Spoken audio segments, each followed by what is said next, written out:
So currently you can make a Ryzen PC that is going to be better than an Xbox One or PlayStation 4. For people that are just trying to get into PC gaming, I would highly recommend this. I don't think you can beat the price for the performance. It's under $450, which is quite fantastic. Everything is pretty much on sale. You got the regular Western Blue 1 terabyte hard drive at 7,200 RPM. It's nowhere near as fast as an SSD for load times for Windows, but for after the computer's on and loaded up Windows, and this hard drive will work fantastic for almost any game. Really large games can get a little bit laggy, a little bit choppy, so maybe an SSD later down the road will be nice. Next is the ASRock motherboard, which for the price had the least amount of negative reviews. The one person just said that theirs didn't power up and they didn't do it within the 30 days. I would highly recommend 3000 DDR4 speed because Ryzen's eat up memory speed, and I only did one card because you can always upgrade. This motherboard has two slots, and it's very easy to get the stick of RAM I'm recommending, so you can have 16, but you do not need to do that right away. You aren't going to have too much of a negative outlook with playing games like Fortnite, Apex with just the one stick. Of course, two would make it much better, but it would still be playable at 60 frames per second. This is definitely the RAM I would suggest getting. Currently, it's on sale, $5 off, and it's very easy to get a second stick. A lot of places sell it, so you can always pick up a second one basically at any time for a nice low price of $44. The case I recommended was just this cheap one for 26 bucks. It has a spot to put a DVD drive if you ever plan to.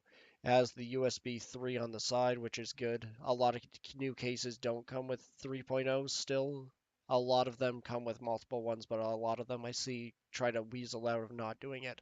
It has one fan on the side. If you get the fan that I'm recommending, it will push enough air in through there, and then it already has the one case fan at the back. It looks like it's a mini fan, but it should be enough to keep this system cool. It's not very big, so you want to make sure to pick a motherboard that will fit in there, which it should be good to go. A lot of people gave it decent reviews. I'm actually curious to see what people actually jammed in here, just so we can see. Yeah, see this person jammed quite a lot. So this obviously opens up, and then he actually managed to get it. It looks like almost the same motherboard. A giant cooler in there, so that's nice to know.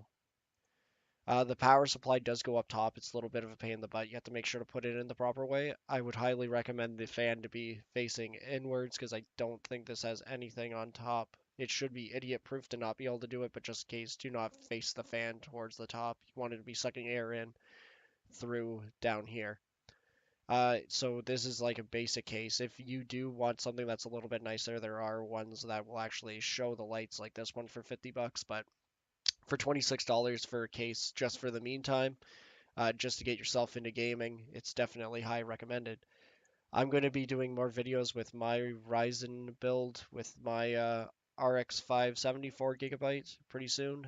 These are definitely the best fans you can possibly buy. They do not light up, but this is like an awesome external fan for at the back.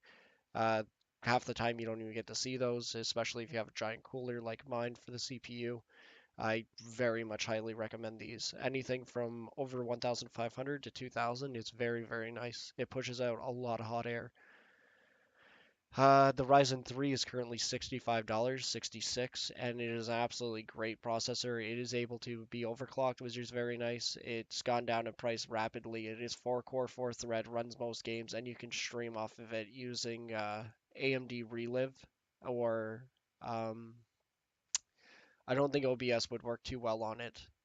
You definitely want one that feeds off your graphics card. This graphics card is only $129, has good reviews.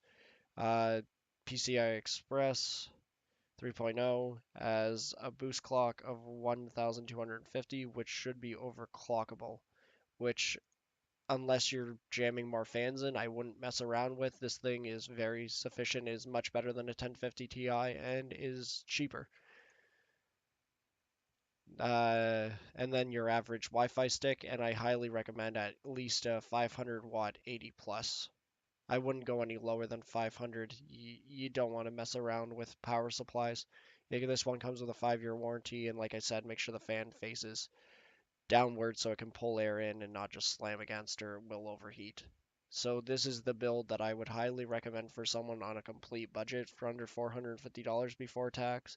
It is very nice. If you do have a little bit more of a budget, like an extra $50, let's say, I would recommend doing a better case and maybe switching out to RGB lights, and you can upgrade RAM very easily at any time.